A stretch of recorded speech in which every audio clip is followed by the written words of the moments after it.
Sebetulnya selama ini udah berusaha untuk ngubungin Resa dan aku pengen ketemu sama dia karena aku berhutang penjelasan-penjelasan ini kepada dia.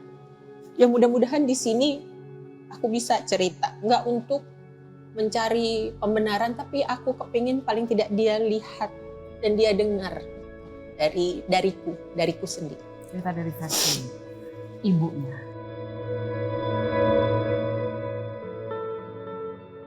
Resa itu bukan kesalahan, Resa itu tidak dibuang. Aku tidak pernah membuang dia. Aku jaga dia, aku pertahankan dia, dan aku lahirkan dia. Nggak akan ada yang bisa aku lakukan untuk bisa menebus itu, Kak. Selamanya aku akan hidup dengan rasa bersalah itu. Ya, kamu bilang kamu selalu ada di sekitarnya. Iya. Biayanya gimana? Jadi aku ngirim duit itu kalau nggak ke Tante Rate, ke Mama, atau pada saat Resa sudah punya rekening, udah dewasa ya, kirimnya ke Resa langsung gitu. Tapi insya Allah hampir setiap bulan, Kak.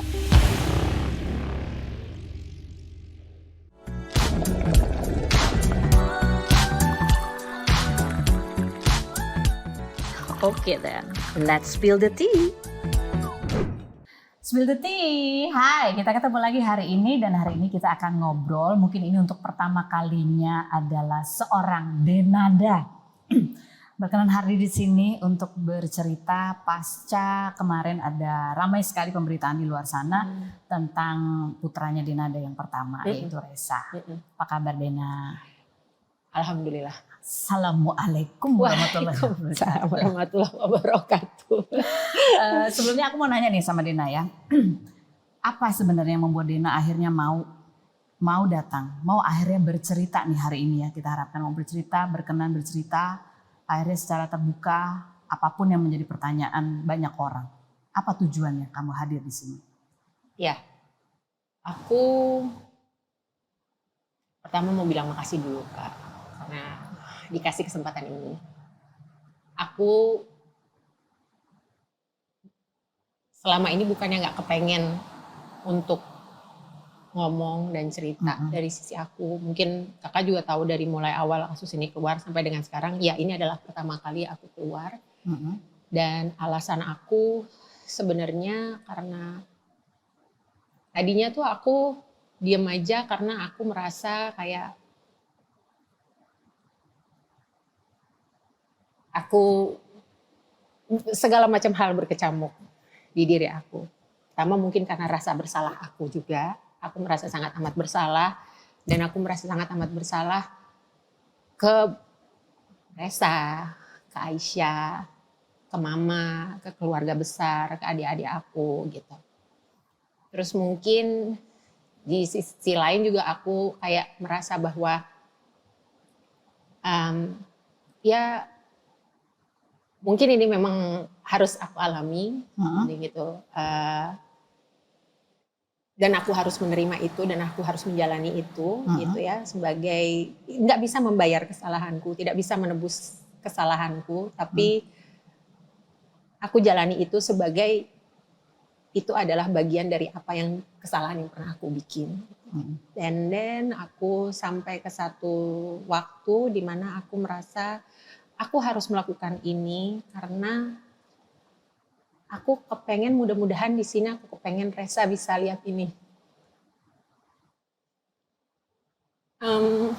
Aku sebetulnya selama ini udah berusaha untuk ngubungin Resa dan aku pengen ketemu sama dia karena aku berhutang penjelasan-penjelasan ini kepada dia. Aku nggak tahu seberapa banyak yang dia udah tahu. Tapi sejujurnya aku bikin video pengakuanku itu di tanggal 2 Februari. Dari mulai tanggal 3 Februari sampai setiap hari setelahnya aku tuh sebetulnya WhatsApp ke Resa. Gitu. Aku WhatsApp ke dia, aku bacain. Jadi ada dari setiap hari aku WhatsApp dia dan dengan Jadi tanggal 3 Februari aku jadi 1 hari setelah aku bikin video itu, aku di situ aku WhatsApp dia, aku bilang Resa, semoga Resa sehat-sehat, amin ya robbal alamin. Resa kalau boleh dan kalau Resa mau, ingin rasanya ketemu Resa, aku bilang nggak untuk apa-apa. Aku hanya ingin ketemu, kalau boleh pingin peluk aja, tapi hanya kalau Resa mau aja. Paling lama 30 menit deh aku bilang. Tapi kalau Resa nggak mau juga dimengerti kok. Semoga Resa selalu dalam lindungan Allah Ta'ala. Amin ya robbal alamin. Aku ngomong gitu karena aku nggak mau kasih dia penekanan, pemaksaan. Karena aku tahu aku salah. Jadi aku juga mengerti kalau seandainya Resa pun masih belum mau ketemu aku, masih marah sama aku, gitu. Nggak nyaman sama aku. Aku tahu, aku mengerti, aku menerima itu gitu. That's why aku ngomong kayak gitu. Lalu di tanggal 4 Februari aku WhatsApp lagi. Karena nggak dibales, aku WhatsApp lagi tanggal 4. Assalamualaikum Resa. Aku bilang aku pingin sekali rasanya ketemu Resa. Resa apa sedang di Jakarta? Memang saat ini posisi nggak lagi di Jakarta aku maksudnya, tapi seandainya kapan Resa mau juga ketemu, nanti kita bisa sama-sama atur waktunya. Bisa kok anytime, aku tuh ke Jakarta bisa. Kabarin ya Resa, Resanya bisa tanggal berapa. Semoga Allah selalu melindungi Resa, amin ya robbal alamin. Lalu di tanggal 5 aku WhatsApp lagi, Resa, semoga Resa selalu sehat-sehat ya. Pokoknya selalu ditunggu ya. Kapan Resa bisa waktunya untuk ketemu, kabarin ya. Semoga Allah selalu melindungi Resa. Amin ya robbal alamin. Dia jawab, Waalaikumsalam. Aku bilang, dijawab nih. Gitu. Aku balas lagi, ya Resa, kapan Resa kalau ada waktunya kabarin ya. Aku bilang, kalau Resa udah bisa ketemu sehat-sehat ya. Tanggal 6 aku WhatsApp lagi. Assalamualaikum Resa, semoga Resa selalu sehat ya. Amin ya robbal alamin. Resa kalau sekiranya udah ada waktunya, Resa kasih tahu ya karena kepingin ketemu. Semoga Resa selalu dalam lindungan Allah. Amin ya robbal alamin. Tanggal 7 aku WhatsApp lagi. Resa semoga selalu sehat-sehat dalam lindungan Allah. Amin ya robbal alamin. Resa sekiranya kapan pas Resa bisa dan mau ketemu kabarin ya. Semoga semua urusan Resa diberikan kelancaran. Amin ya robbal alamin. Tanggal 8 itu masih belum ada jawaban. Tanggal 8 aku WhatsApp lagi, Resa. Tadi ada jawabannya cuma yang Waalaikumsalam itu tadi Kak. Terus tanggal 8 aku WhatsApp lagi, Resa senang dan bersyukur lihat Resa banyak yang sayang. Aku bilang kan aku lihat dan aku dengar gitu gimana banyak orang yang begitu sayang sama dia gitu dan aku senang, aku bahagia dan aku bilang aku senang dan bersyukur lihat Resa banyak yang sayang. Aku bilang insya Allah berkah rezekinya selalu lancar berlimpah. Amin ya robbal alamin aku bilang. Kapan kalau Resa sudah mau dan sudah ada waktunya untuk ketemuan, kabarin ya, sehat-sehat terus ya Resa. Tanggal 9 aku WhatsApp lagi, itu belum dibalas. Tanggal 9 aku WhatsApp lagi, selamat malam Resa, masih selalu ditunggu ya. Kapan Resa ada waktunya untuk ketemu? Sehat selalu ya Resa dan selalu dalam lindungan Allah. Amin ya robbal alamin. Tanggal 11 dijawab, amin, amin, amin. Terus aku bilang, apa kabarnya Resa? Semoga sehat-sehat terus ya. Amin ya robbal alamin. Resa di mana? Boleh kalau pengen ketemu. Nah, lalu di sini sempat ada jawab. Baru dibalas gitu ya. Sebenarnya dia bilang ini waktu itu pernah ada Resa sampaikan juga.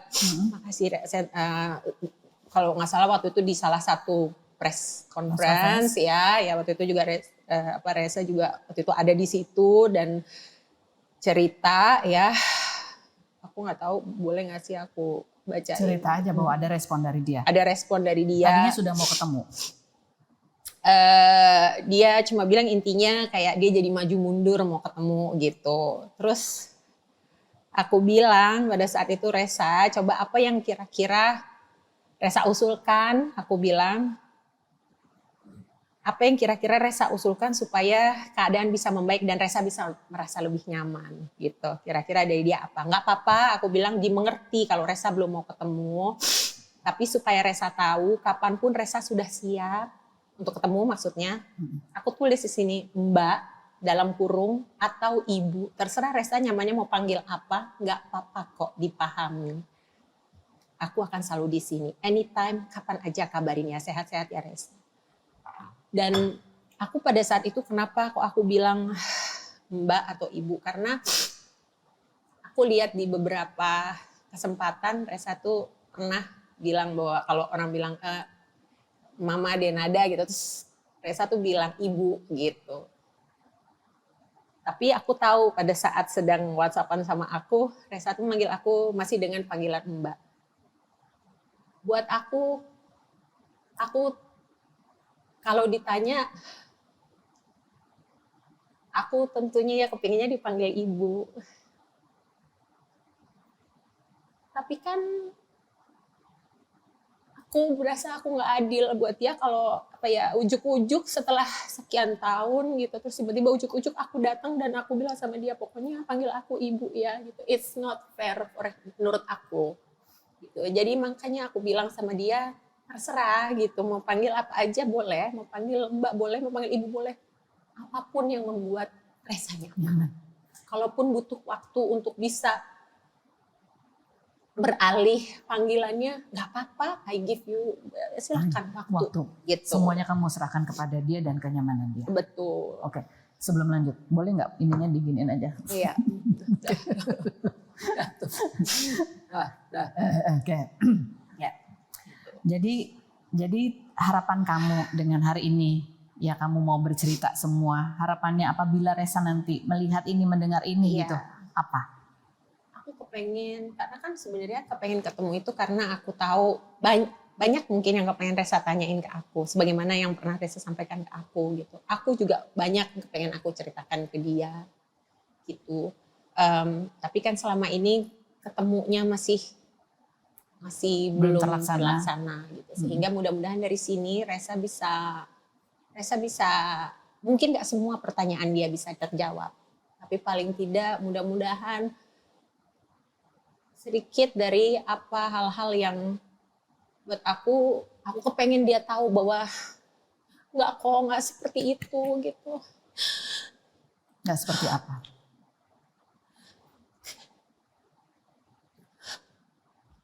Resa tuh nggak dibuang. Aku tuh mengandung dia dan melahirkan dia. Itu dengan penuh kasih, dengan penuh sayang. Aku mengambil keputusan itu sesadar-sadarnya, semantap-mantapnya, tanpa ada keraguan, Kak. Dan aku nggak kepengen dia merasa kayak gitu, tapi aku ngerti dia merasa kayak gitu, itu salahku gitu. Jadi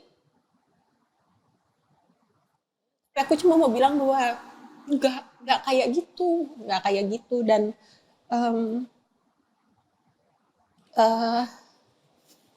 ya mudah-mudahan di sini aku bisa cerita, nggak untuk mencari pembenaran, tapi aku kepingin paling tidak dia lihat dan dia dengar dariku sendiri. Cerita dari versi ibunya.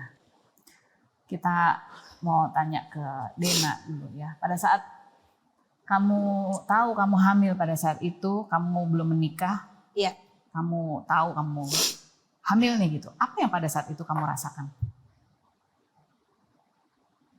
Yang pasti aku takut pasti ada, bingung pasti ada, karena mungkin pada saat itu secara mental aku masih belum cukup dewasa mungkin. Secara mental ya? Mungkin. Secara usia kan waktu itu kamu 20... Ya sekitar 20 tahun ya. 20 tahun lebih gitu ya. Gitu. Tapi secara mental kamu sebetulnya...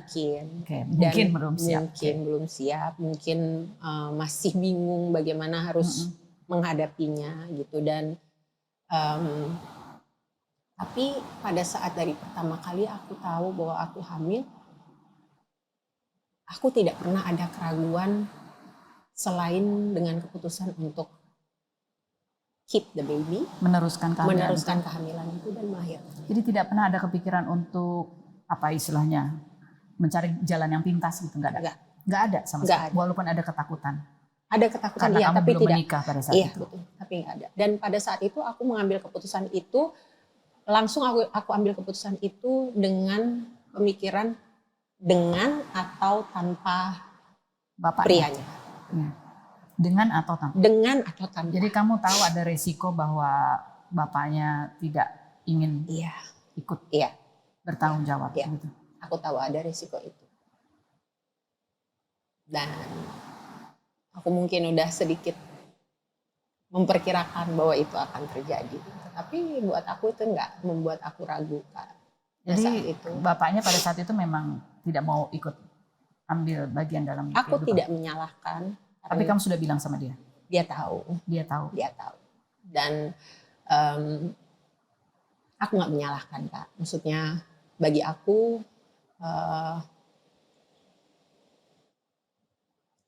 keputusan itu aku ambil dengan kesadaran penuh, aku ambil dengan kemantapan hati tanpa ada sedikit pun keraguan, dan buat aku dengan kehadiran bapaknya ataupun tidak, Jadi itu kamu it doesn't mantap, matter. mantap mempertahankan kehamilan itu. Iya. Apa yang membuat kamu pada saat itu mantap? Kamu akan keep the baby. Di tengah ketakutanmu, kekhawatiranmu pasti ya. Karena kamu belum menikah, itu kan Iya. pasti akan ada omongan di luar yang tidak Betul. enak dan lain sebagainya. Ya, dan mungkin pada saat itu yang agak berbeda ya Kak dengan situasinya dengan sekarang gitu. Aku melihat sekarang bahwa masyarakat kita mungkin udah jauh lebih bisa permisif terhadap itu, tapi sekian puluh tahun yang lalu keadaannya jauh berbeda gitu. Dulu mungkin itu menjadi aib besar gitu ya. Betul, betul Kak. Dan tapi buat aku pada saat itu aku merasa bahwa ini anakku, aku adalah ibunya, dan aku akan membesarkannya, dan aku akan melahirkannya. Kamu jadi sudah berencana kamu mau melahirkan dan membesarkannya. Iya. Tapi kan tidak ada orang lain yang tahu nih. Pada saat itu nggak ada. Jadi aku sendiri pada saat itu, dan aku melewati waktu sekian lama itu aku benar-benar sendiri. Nggak gampang, tapi pada saat itu tuh rasanya kayak it's you and me against the world gitu loh Kak. Kayak ya ini kamu sama aku gitu. Kita akan lakukan ini bersama-sama berdua gitu. Dan ya udah mantap aja aku jalani, walaupun pastilah ada ketakutan, pasti ada kebingungan sih ya banyak Kak, karena kan wah gimana ya, tapi mantap bahwa ini akan aku lakukan gitu. Kebingunganmu tuh lebih kepada apa? Kamu merasa tidak mampu membesarkan secara ekonomi kah, atau secara sosial, takut dengan judgement orang? Banyak faktornya sih Kak, tapi mungkin karena pada saat itu juga aku nggak bisa terlalu banyak cerita soal ini, nggak bisa terlalu banyak panjang, tapi memang pada saat itu ada situasi yang terjadi kepadaku yang memang juga cukup berat. Jadi ada banyak pertimbangan-pertimbangan, tapi ya salah satunya adalah pertimbangan dari kakak tadi gitu. Yang mana? Yang bahwa mampu nggak ya gitu sendiri, itu pasti ada keraguan-raguan, karena itu kan pengalaman aku pertama kali punya anak, pertama kali aku hamil gitu. Aku nggak tahu gimana harus menjalani semua itu. Pada saat itu kan mama juga belum tahu.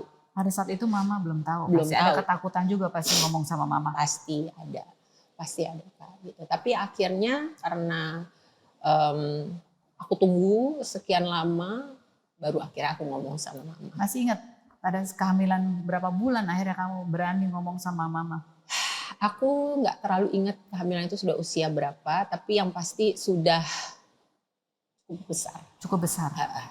Dan mama kan tinggalnya terpisah memang ya, mama di Banyuwangi waktu itu? Enggak, mama di Jakarta, kita tinggal satu rumah. Tinggal satu rumah? Mama nggak pernah tahu kalau kamu hamil? Aku nggak tahu apakah pada saat itu mungkin mama ada curiga-curiga, aku nggak tahu. Tapi yang pasti pada saat itu ya sebisa-bisanya aku lah gitu, karena aku tahu pada saat itu aku akan ngomong sama mama gitu. Cuma ya itu tadi masalah kebingungan kapan timing yang tepat mau ngomongnya, ada ketakutan juga, ketakutan dimarahin, ketakutan bagaimana ditanggapan dia, ketakutan bahwa dia akan kecewa, ketakutan hal-hal seperti ini gitu. Tapi aku tetap keep sampai suatu hari akhirnya aku kasih tahu mama. Jadi pada saat sebelum kamu kasih tahu mama, siapa lagi yang tahu bahwa kamu hamil selain bapaknya? Nggak ada. Nggak ada. Jadi kamu sendirian aja tuh. Ya. Kamu tetap nyanyi, tetap manggung. Tetap. Aku tetap kerja. Aku tetap kerja. Morning sickness tuh ada? Iya. Sendiri? Sendiri. Kayak apa morning sickness waktu itu? Nggak terlalu aku pikirin sih Kak, tapi yang pasti ya mual-mual, biasalah. Mual-mual, pada saat itu sih aku antara tahu nggak tahu, antara ya tahu kan maksudnya yang namanya orang tuh katanya kalau hamil itu katanya mual-mual apa segala macem, tapi kan ya taunya paling cuma dari sinetron, dari film, dari apa yang diomongin sama Karena orang dulu nggak gitu. seperti zaman sekarang yang semua informasi bisa gampang diraih. Betul, betul, betul. Apa yang kamu rasain menjalani itu sendiri dengan ketakutan itu? Dan bapak yang nggak mau ikut dalam part itu? Ya, at times pasti ada sedih, Kak. At times pasti ada sedih. Tapi aku nggak mengurungkan niatku sama sekali. Tidak mengurungkan niatmu untuk melanjutkan kehamilan dan melahirkan? Enggak ada di tengah-tengah jalan terus aku merasa kayak apa bisa ya udah deh aku apa coba untuk kayak gitu, nggak ada. Apa sih yang membuat kamu mantap gitu? Padahal kan tantangannya banyak. Dan pilihannya juga ada yang lain. Ya. Karena itu anakku, Kak. Dan aku ibunya. Apapun yang aku lakukan sehingga ada kehamilan itu kan aku melakukannya bisa dibilang itu kesalahan, itu dosaku gitu. Tapi anak ini bukan anak kesalahan. Ini bukan kesalahan, dia bukan dosaku, dia bukan kesalahan, dia adalah anak. Maka ya aku sebagai seorang ibu aku akan mempertahankan dia. Gimana tanggapan mama waktu kamu kasih tahu? Kaget, nangis, bingung, itu udah pasti. Kaget pasti, itu kaget. Tapi dia nggak marah. Dia nggak marah. Mama itu ya just being mama gitu. Aku ingat banget pada saat itu dia hanya, aku nggak terlalu ingat bagaimana kata-kata, tapi yang aku tahu dia langsung memberikan dukungan dan supportnya untuk aku. Gitu. Dia tanya sama aku rencananya apa, dan aku bilang pada saat aku memberitahukan, aku sudah memberitahukan, bukan hanya cuma memberitahukan ma aku hamil, tapi juga aku memberitahukan bahwa ma aku hamil dan aku akan mempertahankan bayi ini dan aku akan melahirkannya dan aku akan mengurusnya. Dan kamu akan mengurusnya. Ya. Jadi di awal kamu sebetulnya bertekad untuk mengurusnya. Iya. Lalu apa yang terjadi pada saat melahirkan tuh? Apa pada saat lahiran itu apa yang terjadi? Pada saat lahiran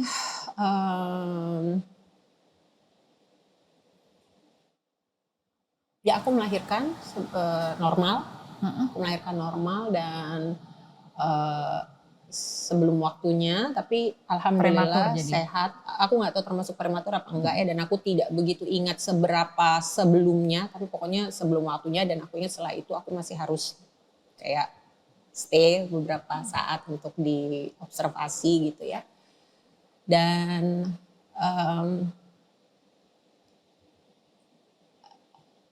aku ingat banget karena memang kan hal itu pada saat itu kita rahasiakan sekali ya Kak, aku sama mama gitu. Pada saat itu juga mama juga semua orang udah tahu siapa, dan aku juga waktu itu sudah berkarir gitu.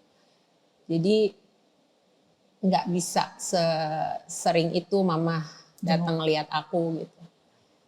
Jadi ada banyak momen-momen dimana pada saat itu tuh aku benar-benar sendirian gitu ya. Abis melahirkan itu aku sendirian gitu, dan aku ingat bahwa pada saat itu tuh berkecamuk sekali gitu perasaanku gitu, emosiku berkecamuk sekali, perasaanku berkecamuk sekali, sedih pada saat itu, pasti ada sedih, bingung, tapi juga bahagia gitu karena alhamdulillah lahir selamat, sehat, dan aku juga ada sedikit rasa bangga gitu karena wah gitu aku ternyata bisa loh melakukan ini gitu, aku bisa melakukan ini, dan rasa syukur, tapi juga pastilah ada rasa sedih. Sedih kenapa? Apa yang bikin kamu sedih?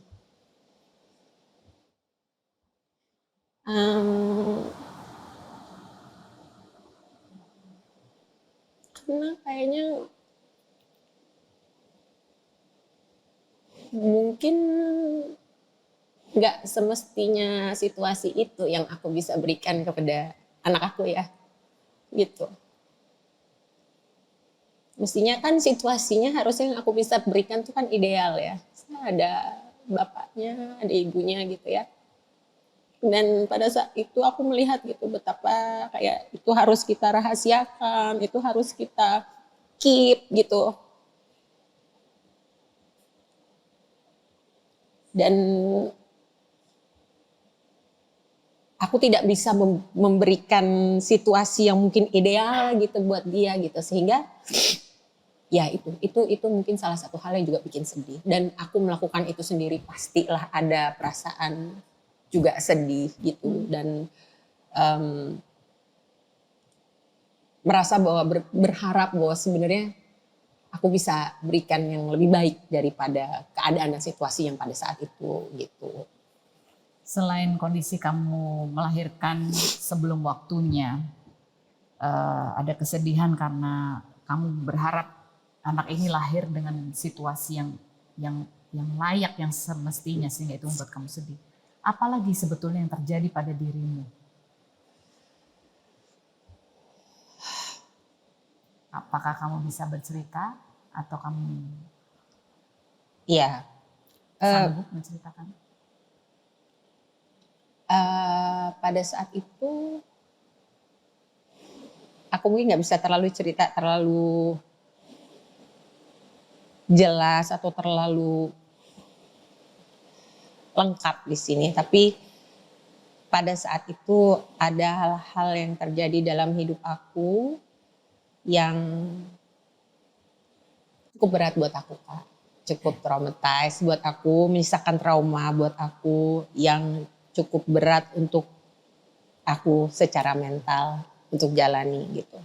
Kondisi mentalmu pada saat itu selain kesedihan karena harapan bahwa anak ini harusnya lahir dalam situasi yang ideal, beban mental apa lagi yang kamu rasakan?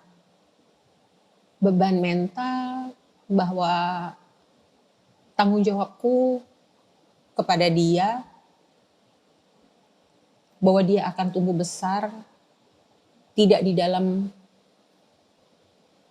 gambaran rumah tangga dan gambaran keluarga yang utuh dan sepenuhnya, yang ideal. Yang kita tahu bahwa itu adalah yang terbaik seharusnya kan, buat seorang anak tumbuh, ada bapak, ada ibu gitu. Di dalam satu rumah tangga, dalam satu atap. Gitu. Jadi ada pemikiran itu. Cuma. Di luar kekhawatiran itu, ada lagi nggak perasaan lain yang kamu berkecamuk yang harus kamu olah di momen-momen itu? Ya lebih kepada diri sendiri, Kak. Diri sendiri bagaimana pasti ada guilty feeling, pasti ada perasaan bersalah yang besar, pasti ada kebingungan yang besar, ketakutan yang besar, dan pasti ada nggak tahu, ketidaktahuan yang besar gimana mau ngejalanin ini, apakah bisa ngejalanin ini, tapi sekali lagi itu tidak mengurungkan niatmu untuk membesarkan anak. Iya. Oh, apa yang terjadi? Ya, pada saat itu suatu hari mama, ini sebelum lahir ya Kak, sebelum Resa lahir, mama tuh sering kali kayak ngobrol sama aku gitu. Di seiring dengan kehamilan itu kan mama mendampingi terus gitu. Mama sering nanya sama aku gitu. Mbak gimana kamu udah ada planning gitu. Nantinya mau gimana gitu. Terus aku selalu jawab dengan ya udah pokoknya nanti sama aku gitu. Oh iya udah. Mama tuh tahu bahwa aku tuh adalah orang yang kalau misalnya ditanyain ngomong sesuatu dan misalnya kalau udah ada maunya udah gitu, jangan langsung diituin gitu. Jadi ya oke, nanti berapa lama lagi mama ngomong lagi sama aku, oh kamu udah pikirin belum nanti kalau misalnya lahir terus mau bagaimana gitu, kamu mau balik kerja lagi gitu, terus nanti gimana ngurusnya, siapa yang kamu akan ini, apa kamu mau ambil orang atau gimana gitu. Ayo itu gampang lah, pokoknya nanti itu kepikirin. Jadi pokoknya kamu sama menghindari aku pembicaraan detail itu? Iya, pokoknya aku bilang pokoknya nanti itu aku urus, pokoknya nanti sama aku gitu. mulai kayak udah gitu. Sama lagi mama nanya, terus nanti kalau sekolahnya gimana gitu kan, sekolahnya gimana, nanti dia mau sekolah, pada saat dia sekolah nanti kamu udah siap belum, nanti kamu siap loh, pertanyaan dari dia mengenai situasinya dia, kondisinya dia, bagaimana ini, dari kamu siap loh.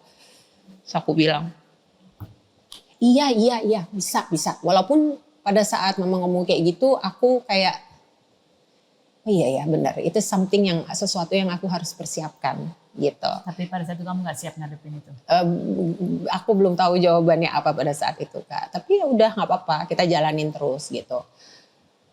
Terus sekali lagi ini kita kembali ini bukan tahun 2026 pada saat itu Kak. Ini kita kembali ke sekian puluh tahun yang lalu, 2000-an awal ya Kak. Dimana pada saat itu orang itu pandangannya sangat amat jauh berbeda dengan mengenai dengan masyarakat sekarang gitu. Lalu mulai mama tanya sama aku gitu, terus nanti kalau misalnya kamu siap nanti kalau misalnya dia masuk sekolah, terus nanti guru-gurunya nanya, bukan guru-gurunya, misalnya kayak teman-teman sekolahnya ada yang nanya, yang kayak begitu gitu, kamu siap loh gini-gini, nanti kamu bagaimana cara kamu disiapin dari sekarang gitu. Oh iya, di situ aku udah mulai gini gitu. Nah, udah habis itu mama dia let go, aku lupa lah proses ini bagaimana secara tepatnya, tapi pokoknya suatu hari mama ngomong sama aku, Mbak katanya gitu. Mama mau tanya deh sama kamu, ya nggak perlu kamu jawab sekarang, bisa lo gitu. Bagaimana pendapat kamu? Intinya mama menanya pendapat aku bagaimana kalau misalnya Tante Ratih dan Om Dino meminta untuk mengasuh Resa.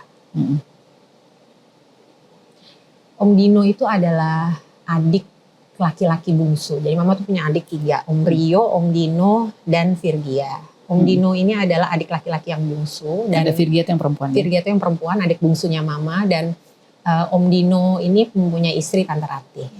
Om Dino pada saat itu yang aku tahu, Om Dino dan Tante Ratih itu kan ya, Om Dino adik kandung mama, tinggalnya di Banyuwangi, keluarganya memang dekat sekali ya karena memang adik kandung. Adik kandung. Punya anak 3, Putri, Nadia, Sheila, perempuan semua. Dan aku tahu pada saat itu Om Dino sama Tante Ratih itu udah lama sangat amat menginginkan anak laki-laki, gitu. Tapi memang pada saat itu belum diberikan sama Allah. Tapi sudah menginginkan terus gitu. Sehingga pada saat mama ngomong, dia kan kepengen punya anak laki udah lama gitu. Aku nggak langsung jawab, aku pikirin. Tapi buat aku kayak setelah aku pikir lagi, aku pikir loh, iya ya, aku bilang gitu. Bayangan aku pada saat itu Resa akan berada bersama dengan Om Dino, Tante Ratih, keluarga dekat, keluarga besar, di mana Om Dino dan Tante Ratih memang sudah lama sekali menginginkan anak laki-laki. Tinggalnya akan di Banyuwangi, di mana Banyuwangi ini adalah daerah di mana 90% keluarga mama tuh tinggal di situ Kak, gitu. Jadi kita semua tinggal di situ. Dan di situ ada mama, ada Eyang putri aku yang aku biasa selalu panggil ibu gitu. Dan ibu ini almarhumah ya, itu beliau ini adalah salah satu yang istilahnya tuh ditakutin, dihormatin gitu di keluarga. Mama juga sebagai anak tertuanya ibu gitu. Jadi juga ya kakak gitu ya yang sangat amat selalu suportif dan menyayangi dan mencintai keluarganya gitu. Aku pikir perfect karena Resa akan tumbuh di satu keluarga rumah tangga di mana dia akan melihat ada sosok bapak, ada sosok ibu, dia akan disayang di situ, semua orang akan menyayangi dia, akan memperhatikan dia, akan mencintai dia. Istilahnya nggak akan ada yang berani macam-macam sama dia karena tahu bahwa dia ini adalah dari mama, dari ibu, dan dia tidak akan dibully karena tidak punya bapak gitu. Nggak akan, karena semua orang kan takut sama ibu gitu, dan semua orang di situ sangat amat menghormati keluarga, menghormati ya gitu. Jadi dan keluarga kita semuanya hampir semua di situ Kak. Jadi aku pikir akan ada banyak keluarga kita yang melindungi, menjaga, menyayangi, memperhatikan gitu. Dan aku akan punya banyak sekali mata mata dan perpanjangan tangan untuk bisa mengasuh Resa gitu. Walaupun dari jauh, anytime aku mau ketemu dia bisa, anytime aku kangen gampang gitu. Dan aku tetap dalam tanda kutip dekat dengan dia gitu.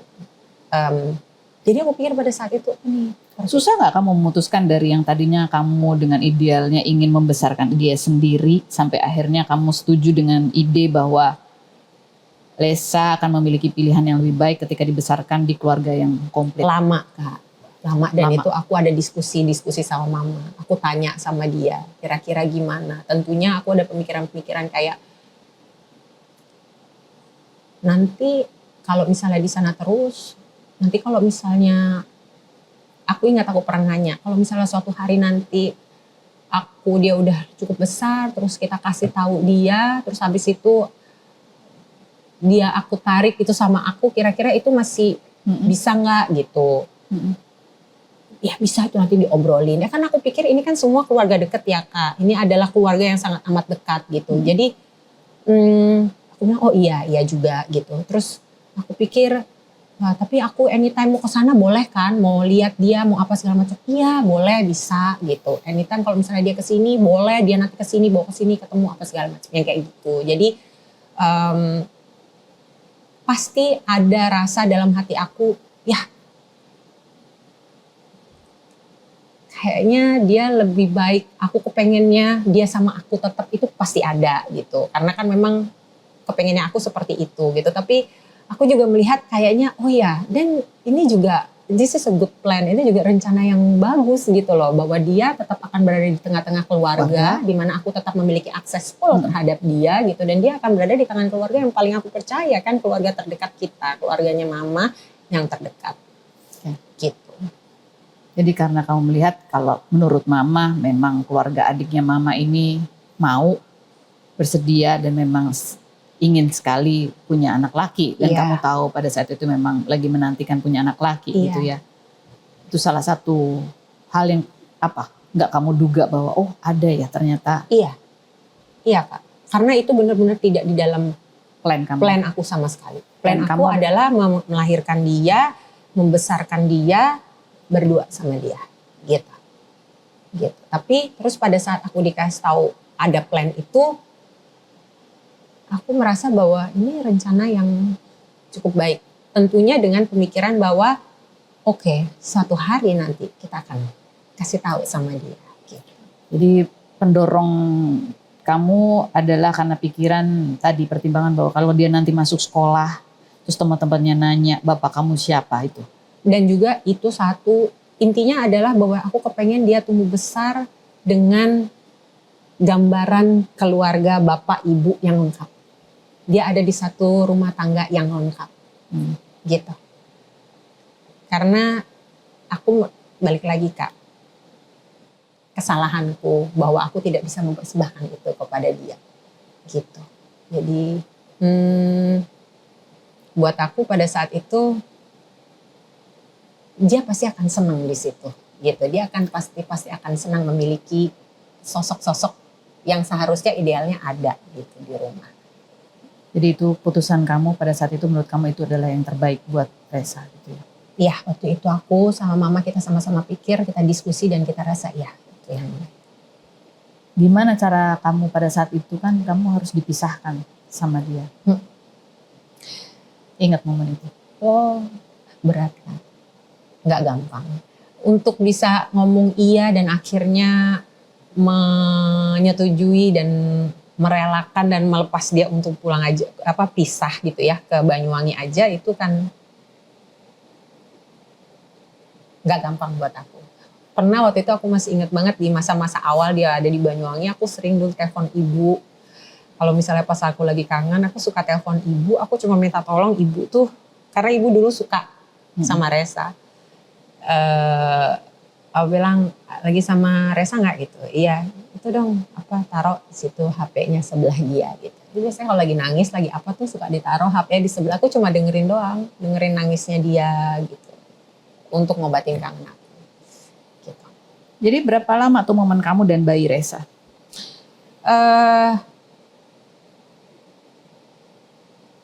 I would say a couple of days ya Kak. gitu. Aku nggak bisa ingat sampai sekarang tepatnya berapa lama.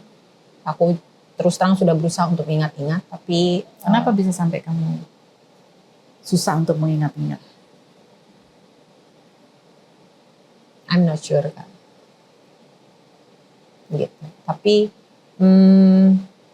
ada waktu sekian lama yang memang aku pada saat itu harus berada di rumah sakit karena masih observasi, masih pemulihan, dan ya udah habis itu Itu apakah mama waktu itu yang mengatur semuanya. momen itu sangat traumatis kah buat kamu sampai itu susah untuk kamu ingat detailnya?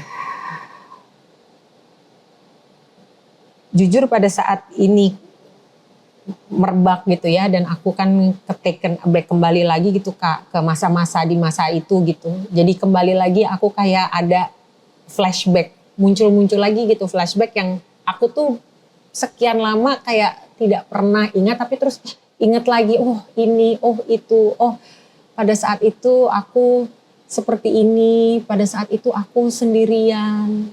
Dan pada saat aku sendirian ternyata hatiku waktu itu sedih banget, aku nangis, aku sakit banget. Rasa itu mulai perlahan-lahan kayak kembali lagi gitu Kak. Dan segala macam gitu. Tapi memang ada hal-hal yang aku seperti entah aku memang nggak tahu secara pasti atau aku nggak tahu, aku tidak teringat di kepalaku. Ada yang kamu sembunyikan yang tidak bisa kamu ceritakan? Pasti ada, pasti ada. Kalau pada saat itu mulai muncul lagi nih, sedikit-sedikit muncul lagi kenangan itu. Sekarang ini ketika kamu ingat itu, apa yang kamu rasain? Kalau ke momen lahiran, baru hari ini tadi tuh aku kembali ke momen lahiran itu Kak. Yang aku ingat tuh aku pada saat itu aku sendiri. Dan aku sedih banget. Dan aku sakit banget rasanya hari itu.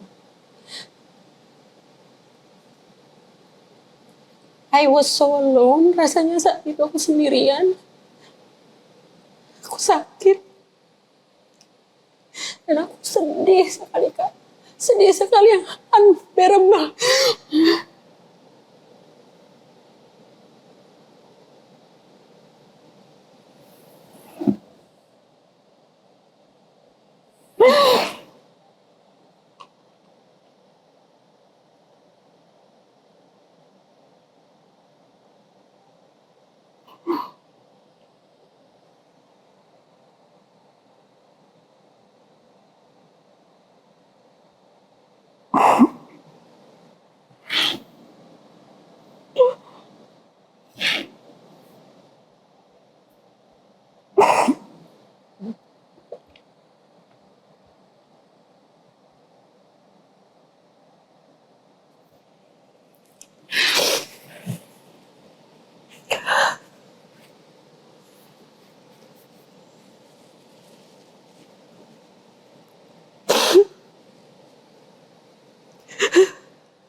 Unbearable.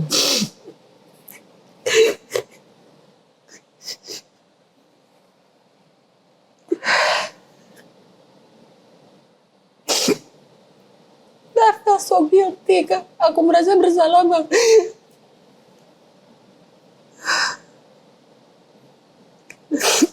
Aku seperti menyakiti semua orang. Aku seperti merepotkan semua.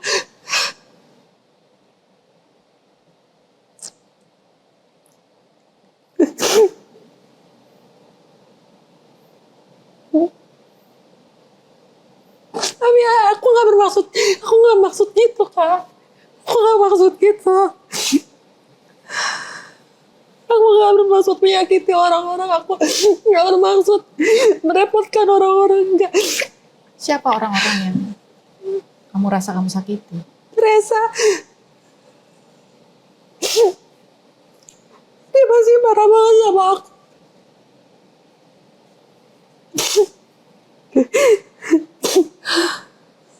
Mama,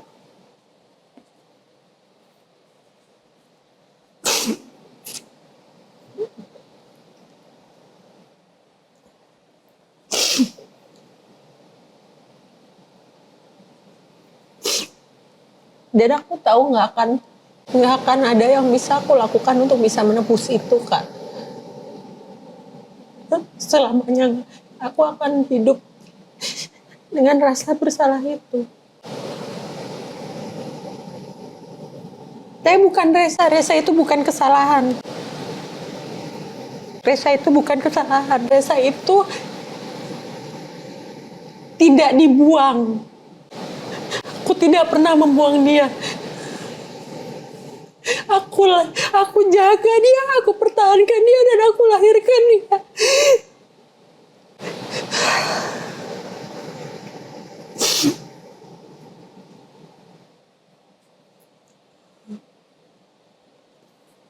Jadi tolong jangan ada yang ngomong kayak gitu sama Resa, jangan.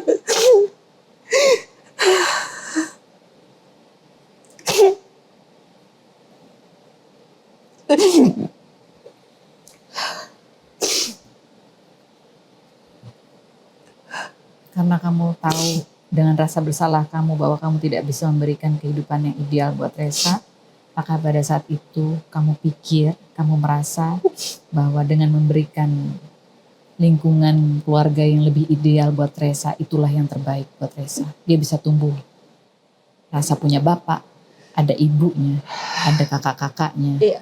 Dikelilingi oleh keluarga besar yang menyayanginya, yang melindunginya, yang menjaga dia. Iya, iya Kak. Iya Kak. Dan kamu tetap ada. Nah, aku tetap ada. Kamu Walaupun aku nggak muncul, tapi aku tetap ada. Aku ngeliatin dia Kak dari jauh, dia pasti nggak tahu. Tapi aku ngeliatin dia dari jauh. Aku memang nggak bisa hadir di semua momen-momen hidupnya, tapi aku lakukan apa yang aku mampu. Cukup nggak? Enggak cukup. Enggak cukup. Aku seharusnya lakukan lebih dari itu, dan itu kesalahanku.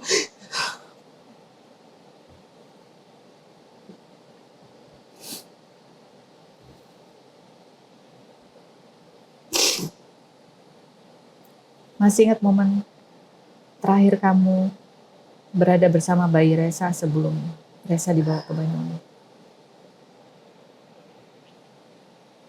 Kamu gak mampu ingat-ingat itu.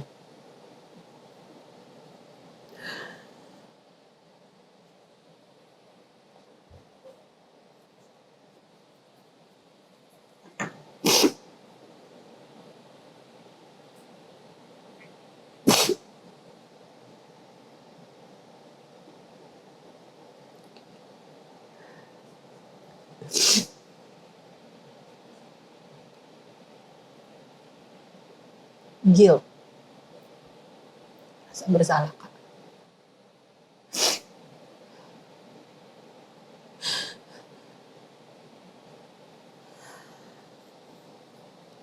Aku gak bermaksud begitu, tapi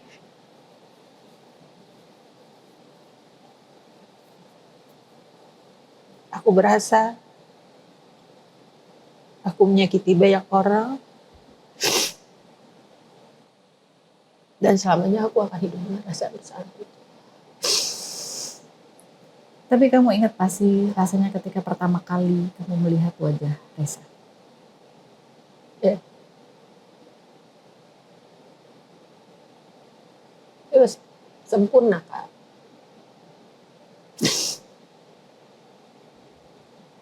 Sempurna.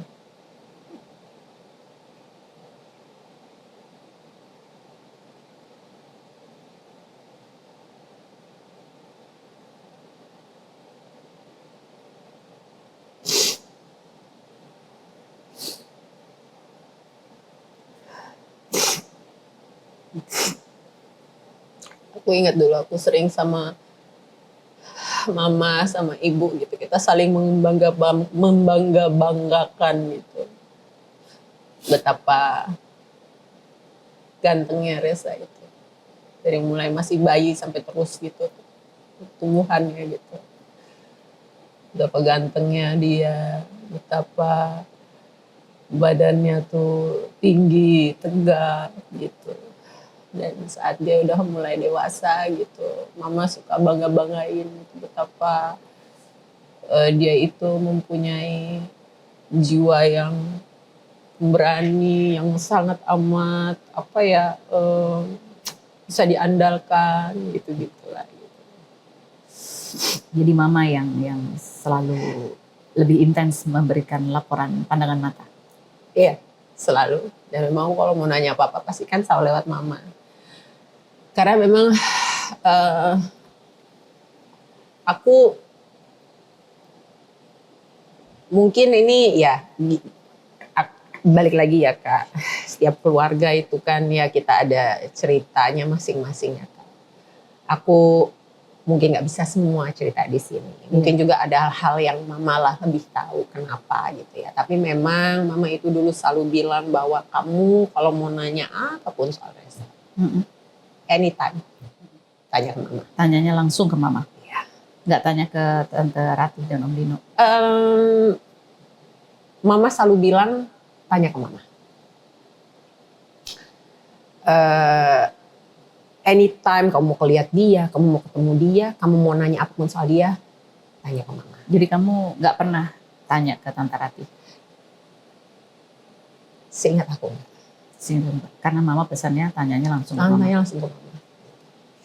Dan ya udah sampai memang, tapi mama emang selalu sangat amat juga, ma mau lihat gitu ya, langsung cepet gitu. Foto kah, video kah, cerita kah gitu. Jadi kalau ada yang bercerita bahwa katanya bayi itu ditawar-tawarkan ke beberapa orang. Oke. Aku nggak tahu Kak soal itu. Karena aku tidak lihat itu terjadi. Jadi aku tidak tahu. Tapi yang cuma bisa aku katakan mungkin sejauh sepengetahuan logika aku dan sejauh aku mengenal mama ya Kak. Buat aku pada saat itu kan kita benar-benar sangat amat berusaha untuk merahasiakan ini antara kita, terdekat, orang-orang terdekat. Jadi bayangan aku secara logika, mestinya sih kalau mama mau memberitahukan ini kepada siapapun, pasti beliau akan selektif sekali dan akan pilih sekali. Jadi kayaknya buat aku seperti kurang bisa masuk logika aku untuk seseorang yang mengenal mama. Kalau sebegitunya kita rahasiakan hal ini, mama akan nawar-nawarin itu secara terbuka orang gitu seolah-olah. gitu. Itu kayak, tapi again aku tidak tahu Kak. Kamu tidak tahu? Aku nggak tahu. Tapi aslinya kamu tidak ingin menyerahkan itu kepada siapa? Tidak ingin sampai muncul sebuah ide bahwa ini Tante Ratih dan Om Dino meminta untuk mengasuh. Dan dengan hati yang senang. Karena emang udah lama kepengen banget anak laki-laki. Dan gimana? Ini kan ya kondisi terbaik adalah bersama keluarga yang komplit itu. Tapi apakah ya kamu bilang kamu selalu ada di sekitarnya? Iya. Biayanya gimana? Apakah kamu membiayai atau kamu karena ngerasa bahwa ini sudah mengasuh terus kamu udah lepas tangan atau gimana? Ini kan yang kita dengar ceritanya bahwa tidak ada kontribusi ekonomi gitu. Iya, jadi oke, pada saat Reza itu akhirnya diputuskan untuk kita akan diasuh oleh Tante Ratih dan Om Dino, kita tahu bahwa itu akan diasuh oleh Tante Ratih, Om Dino dan juga Mama. Dan juga Mama. Jadi ini bersama-sama lah istilahnya. Dan ada juga ibu kan di sana kan. Gitu. Dan pada saat itu aku dan Mama kita sama-sama memberikan support secara finansial.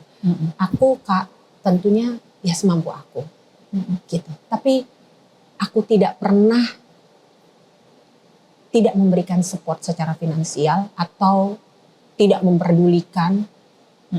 Kalau memang ada di saat-saat misalnya aku lagi gak punya duit, penghasilanku lagi kurang, atau aku lagi kurang cukup duitnya untuk aku kirim, insya Allah Kak, pasti Mama gak akan tinggal diam. Jadi Mama pasti akan mengcover di masa-masa pasti akan mengcover itu. Kalau di saat aku memang mungkin lagi kurang ada lah duitnya atau penghasilan lagi kurang untuk ada seorang Denada tuh ada momen-momen kamu kurang ada? Ada Kak, tetap ada. Kan orang atau Kakak tahu. Ada Kak, ada momen-momennya. Tapi di saat aku bisa, aku akan berikan. Nah, kalau kita tahunya kan pada saat kamu lagi pengobatan Aisyah atau memang lagi susah banget, apalagi itu masuk masa pandemi. Sebelum-sebelum itu memang ada momen juga kamu? Ada Kak. Nggak ada? Ada Kak. Ada Kak. Karena aku juga kan kerja sendiri memang Kak gitu. Dan pada saat aku dari mulai ngerti kerja ya memang penghasilan sendiri dan kerja sendiri. Jadi kadang banyak, kadang enggak. Kadang banyak, kadang enggak. Ya kalau pas lagi bisa aku ini gitu, aku mungkin pas lagi ada kelegaan ya aku mungkin transfernya. Tapi mungkin selalu ada lah, selalu ada kamu. Dan itu kamu transfernya ke siapa? Ke Tante Ratih. Ke Tante Ratih? Iya. Kamu? Aku. Transfernya ke Tante Ratih? Iya. Bukan ke Mama? Ke Tante Ratih pernah, ke Mama pernah. Jadi tergantung Kak. Jadi banyak nih ininya. Kadang ke Tante Ratih. Aku tergantung Mama nih. Kalau kadang Mama tuh kirim ya Nang ke Tante Ratih kirim. Ya udah aku kirim sekian gitu. Nanti kalau misalnya Nena tolong kirim ke Mama sekian. Nanti aku kirimnya ke Mama gitu. Tapi nanti Mama akan kasih tahu bahwa itu peruntukannya misalnya buat apa untuk kepentingannya Resa gitu. Jadi aku ngirim duit itu kalau nggak ke Tante Ratih, ke Mama, atau pada saat Resa sudah punya rekening, udah dewasa ya kirimnya ke Resa langsung gitu. Tapi insya Allah hampir setiap bulan Kak. Tapi kalaupun memang ada masa-masa di mana mungkin 1 bulan tuh aku nggak ngirim, itu pasti karena ada sesuatu di finansial aku sehingga insya Allah pasti Mama yang cover. Pada saat kamu lagi masa-masa keluar biaya besar sekali untuk pengobatan Aisyah, apakah kamu masih ngirim nggak tuh? Ada momen kamu masih ngirim nggak? Masih Kak. Walaupun lagi nggak ada tuh? Iya. Ada momen sebenarnya pada saat itu aku di bulan, aku bisa tunjukin sama Kak juga kok bukti-bukti transfernya. Tapi ada momen pada saat itu di bulan Juli tahun 2019 Kak. Itu momennya aku udah ada di Singapura. Aisyah waktu itu sudah masuk tahun pertama kemo. Biasanya tahun pertama tuh kalau kemo tuh lagi dibom gitu loh Kak. Jadi kemonya tuh lagi intensif dan agresif sekali. Dan pada masa itu Kakak pun tahu aku lagi gak ada duit. Bener-bener gak punya duit. Aku lagi jual-jualin semua barang. Aku lagi bener-bener struggling di sana. Dan suatu hari di bulan Juli tahun 2019, maaf aku gak bisa terlalu cerita ini secara lengkap, tapi Tante Ratih waktu itu menghubungi aku, WhatsApp aku. Dan pada saat itu Tante Ratih cerita sama aku bahwa Resa sedang ada di satu situasi, dan aku tidak bisa jelaskan apa, tapi dia sedang ada di satu situasi yang dia sedang membutuhkan bantuan, gitu. Dan Tante Ratih pada saat itu cerita sama aku apa situasinya dan meminta aku untuk merahasiakan itu dari Mama, ya dengan pertimbangan ya takut Mama marah lah apa ini segala macam. Dan pada saat itu aku melihatnya antara aku sama Tante Ratih ini ya ibu ke ibu yang lagi ngomongin anak yang sama gitu loh. Karena ya dia kan ibu yang mengasuh tapi aku ibu yang melahirkan gitu. Jadi kita sama-sama sedang bekerja sama nih untuk anak ini gitu. Dan pada saat itu terus terang jumlah yang diminta pada saat itu cukup besar buat kamu pada saat itu. Karena memang aku susahan banget waktu itu Kak. Gitu dan aku sempat bilang bahwa aduh aku kayaknya susah untuk bisa ngasih uang sebanyak ini gitu. Tapi gimana kalau kita ngomong ke Mama aja, aku bilang karena biasanya Mama bisa bantu gitu loh, entah apakah aku cari gimana atau apa jualin apaku dulu atau apa segala macam bisa nyari duit cepet gitu loh. Kak, tapi karena waktu itu Tante Ratih bersikeras jangan ngomong. Karena menurut Tante Ratih situasinya Resa pada saat itu takutnya Mama marah banget gitu ya dan jangan deh gitu. Akhirnya aku ya udah oke, aku waktu itu coba-coba cari cara. Akhirnya alhamdulillah aku bisa penuhi Kak gitu. Aku transfer sesuai dengan jumlah yang Tante Ratih minta. Pada saat itu dia minta pertama kali berapa, aku transfer. Terus habis itu aku ada lagi duit berapa aku transfer tapi sesuai dengan jumlah yang aku minta. Pada saat itu Tante Ratih sempat ngomong gitu bahwa nggak apa-apa udah potong aja nanti ini anggaplah pinjamanku, dia bilang gitu, maksudnya nanti potong aja dari bulanan yang aku kirim ke dia gitu. Tapi aku nggak pernah potong Kak gitu. Nggak lah itu kan buat anak. Jadi ini sebetulnya adalah hal yang akhirnya kamu buka sekarang gitu ya. Sebelumnya ini adalah hal yang selalu kamu lakukan. Iya. Tanpa sepengetahuan Resa. Iya. Aku rasa mungkin Resa nggak tahu kali gitu bahwa. Tapi aku yakin kalau aku cerita kayak gini Resa pasti tahu ini. Dia pasti akan ingat ini. mudah-mudahan ya mungkin ya momennya apa. Tante Rate pasti tahu ini momennya apa. Dan Jadi istilahnya dalam keadaan susah pun kamu sebagai ibu itu sebetulnya di balik layar itu kamu tetap memperhatikan, tetap kalau dia butuh pertolongan kamu pasti akan mengusahakan. Semampu aku berusaha usahakan. Walaupun Kak, nggak bisa lah. Dibilang bahwa itu sempurna, dibilang atau itu cukup. Apakah itu cukup? Enggak lah, pasti. Aku seharusnya hadir 24 jam. Itu seharusnya kan seperti itu. Tapi aku juga baru mau bilang bahwa aku tidak memperdulikan gitu.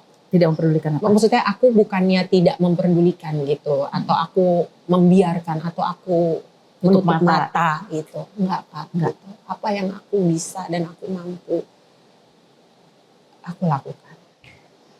Jadi pada saat dia bayi, pada saat dia di sana untuk mengobati kangen kamu seringkali minta didengarkan suaranya. Iya, suara dia nangis gitu. Dan itu ya sampai gede, tapi kalau gede udah lain lagi lah gitu. Kayak aku kalau pas gede tuh aku suka WhatsApp gitu ke mama nih, aku tunjukin ya, kayak misalnya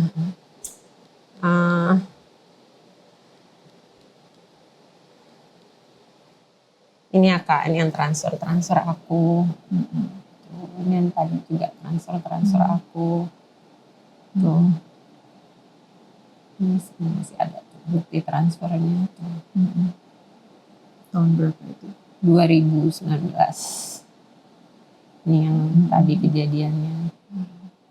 Kamu nanya Tuh. kirim ya. Iya.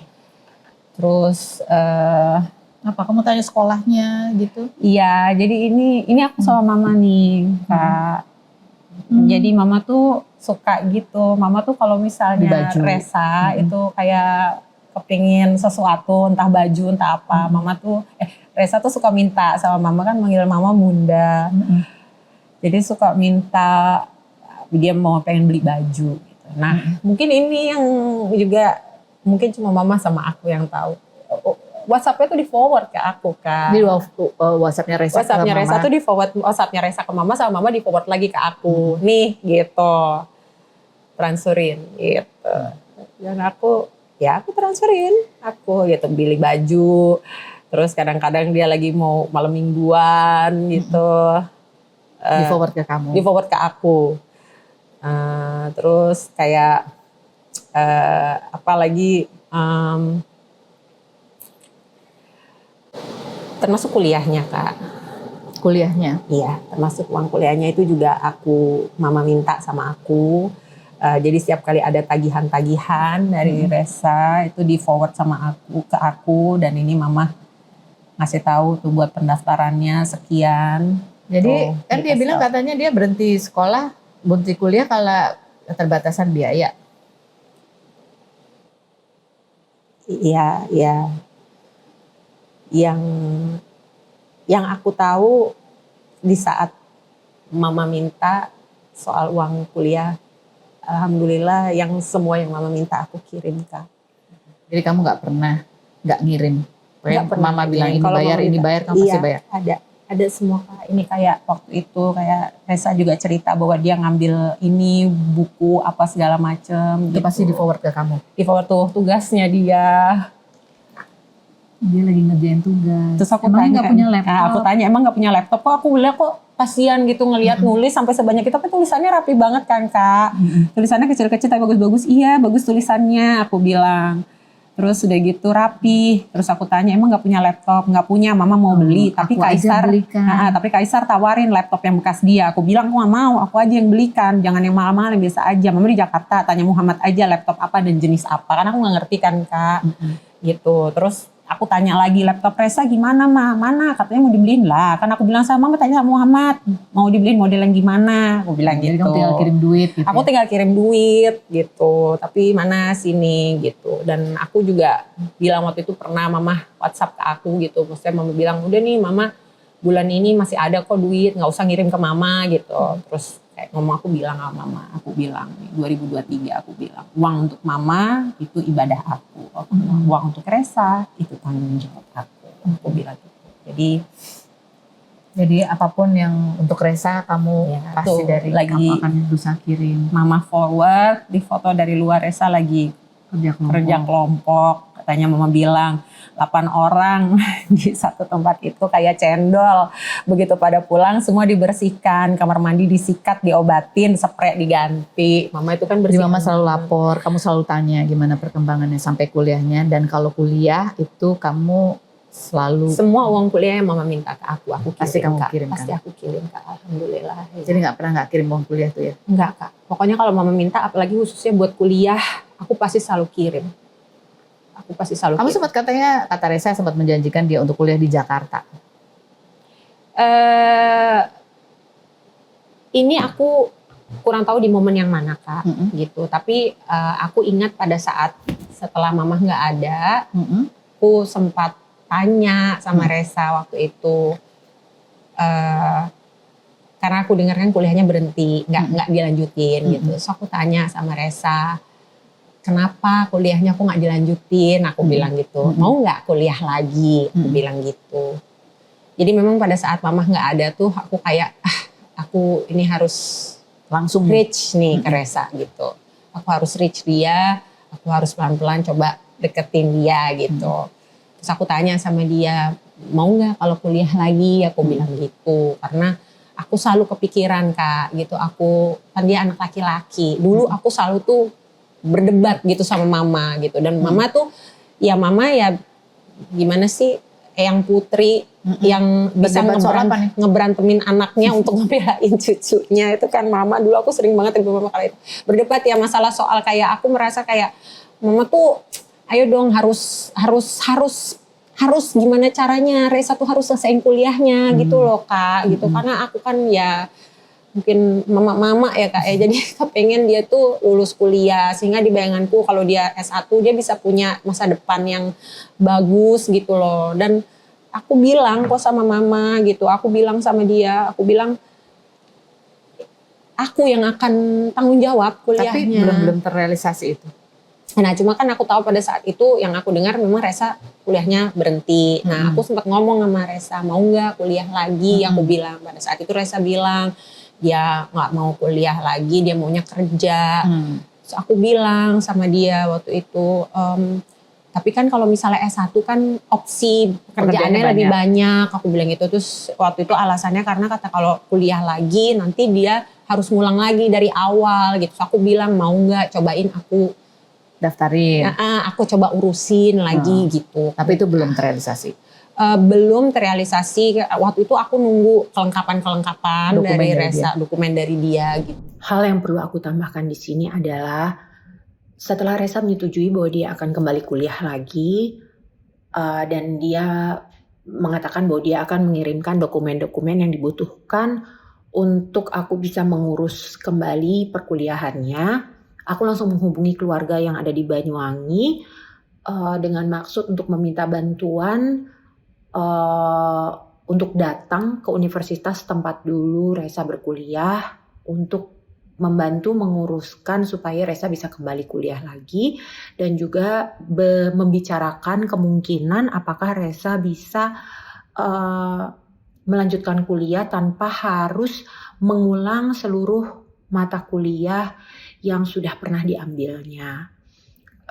Tetapi pada saat itu justru aku mendapatkan informasi mengenai situasi yang dulu terjadi saat Mama masih ada sehubungan dengan aktivitas kuliahnya Resa. Dan tidak lama setelah itu juga aku menemukan capture pembicaraan antara Mama yang kelihatannya aku rasa dihubungi oleh pihak universitas, dan Mama diberikan informasi bahwa Resa absensinya kurang baik dan kemungkinan tidak mengikuti beberapa ujian, sehingga nilai yang didapatkan oleh Resa itu kurang memuaskan. Lalu pada bulan April, Resa tiba-tiba menghubungi aku lagi di momen ini. Pada saat aku mendengar dan mendapatkan informasi itu, aku tidak berani langsung menghubungi dan mengkonfirmasi itu kepada Resa karena aku nggak enak, aku takut dia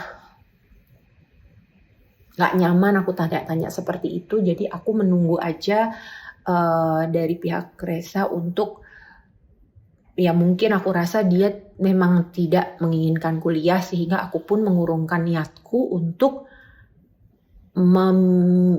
menawarkan atau dalam tanda kutip di sini memaksa dia kembali kuliah. Karena kalau memang aku merasa kalau memang dia tidak mau kuliah dan memang ternyata betul-betul tidak memiliki keinginan itu, maka aku tidak mau memaksanya gitu. Dan pada bulan April Resa menghubungi aku kembali menyatakan bahwa dia katanya kepingin kuliah lagi tapi di Surabaya. Nah terus terang pada saat itu aku sudah mendapatkan banyak informasi mengenai perkuliahan Resa dulu. Dan seperti tadi aku sebutkan juga aku mendapatkan capture di HP mama yang diduga pembicaraan mama dengan pihak universitas tempat Resa berkuliah dulu yang menyatakan kondisi pada saat dia berkuliah dulu yang sepertinya tidak memenuhi tuntutan dari pihak universitas, sehingga aku tidak menjawab WhatsApp-nya Resa lagi pada saat itu karena aku jujur bingung harus ngomong apa, menjawab apa. Karena di satu sisi aku melihat bahwa mungkin memang dia tidak mau kuliah, itu satu, dan yang kedua aku tidak mau kalau misalnya nanti aku paksa dia kuliah lagi, nanti akan terjadi hal yang sama lagi sebagaimana yang dulu terjadi saat mama memaksa dia kuliah. Mama dan aku memaksa dia kuliah. Itu makanya memang aku tidak membalas WhatsApp-nya dia berdasarkan atas informasi yang aku dapatkan seputar perkuliahan dia dulu. Kenapa akhirnya aku memutuskan untuk menyampaikan perihal perkuliahan ini, walaupun sejujurnya tadinya aku tidak berniat melakukan ini, karena aku melihat dan memperhatikan dari mulai awal kasus ini merebak, banyak sekali hal-hal yang disampaikan ke publik dan ke media mengenai mama dan khususnya mengenai mama dan juga mengenai aku yang akhirnya jadi disalahartikan. Dan selama ini aku tidak melakukan pembelaan apapun, tidak memberikan pembelaan apapun baik untuk mama maupun untuk diriku sendiri. Berangkat dari situ, aku merasa kali ini aku harus, walaupun dengan sangat amat berat hati, dan itu makanya ini menjadi dalam bentuk voice note, karena aku setelah memikirkan dengan panjang, aku memutuskan bahwa aku harus menyampaikan hal ini walaupun sangat amat dengan berat hati, karena aku tidak mau informasi ini akhirnya kembali menjadi informasi yang disalahartikan. Kira-kira demikian. Tapi dia belum kirim? Belum kirim, Kak. Ada gak sih momen gimana, kan kamu bilang tadi, kan kamu sempat tanya ke mama, kalau misalnya ini nanti diasuh sama Om Dino dan Tante Rati, mungkin gak suatu hari kamu akan mengasuh dia gitu, akan datang. Tapi sepanjang ini sampai pernah ada kepikiran nggak akhirnya bahwa kamu datang nih ngasih tahu Resa bahwa kamu tuh anak aku gitu? Ada nggak kepikiran atau kepinginan itu? Keinginan itu? Ya. Keinginan itu ada? Ada, Kak, pasti. Terus kenapa nggak dijalanin? Ketakutan aku, Kak. Apa yang kamu takutin?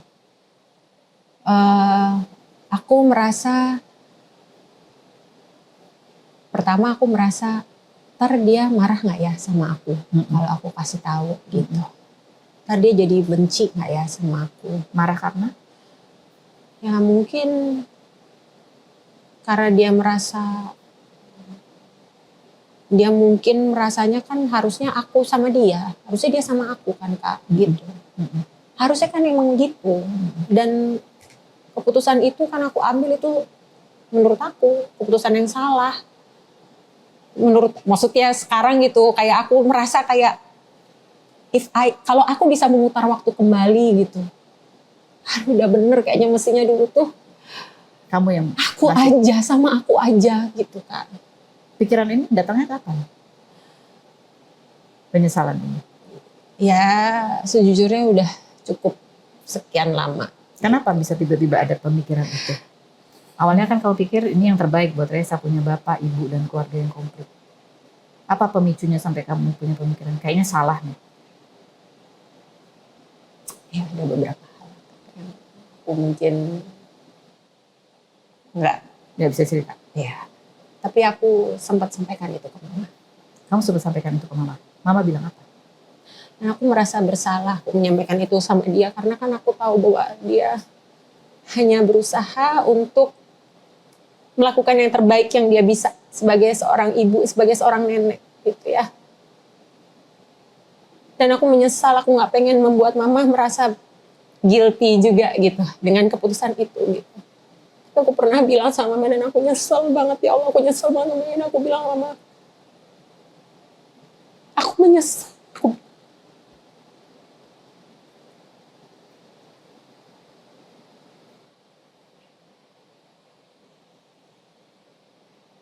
Aku menyesal bla bla bla bla bla. Seharusnya aku dulu, aku bilang gitu sama.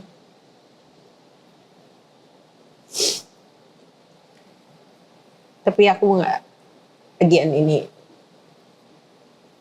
ini banyak hal, tapi ini adalah cerita di keluarga kami. Jadi ini ada satu hal yang kamu nggak bisa cerita berkaitan dengan keluarga ya.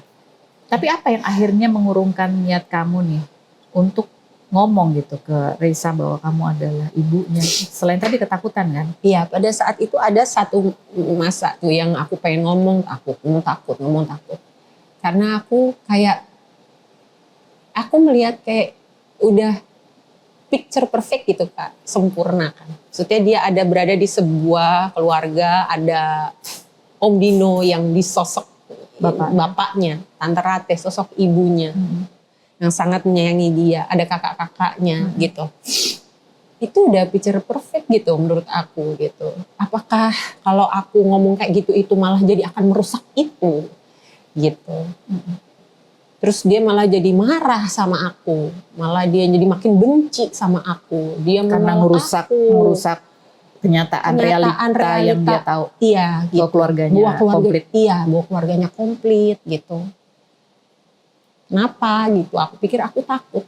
Iya, aku yang pengecut. Aku salah. Gak semestinya aku kayak gitu. Tapi ada juga pemikiran tadi yang lain yang kamu bilang kamu sempat menyesal. Itu di momen kapan tuh? Itu pasti beda masa nih. Antara masa beda, kamu Kak. Merasa itu picture perfect sama kamu menyesal itu pasti masa yang beda. Iya. Masa yang beda. Picture perfect itu sampai dia umur berapa? Ya pokoknya lumayan lah, dia udah mulai beranjak dewasa lah gitu. Kamu menyesal itu di umur berapa? Ya mulai setelah itu. Jadi semakin dia dewasa, lepas dari teenagernya. Iya. Ada sebuah kejadian di situ. Pokoknya itu mungkin itu protektif ya, aku ibu ya Kak ya. Suara ibu. Tapi kamu sebetulnya ada niat untuk ngasih tahu. Iya Kak. Iya.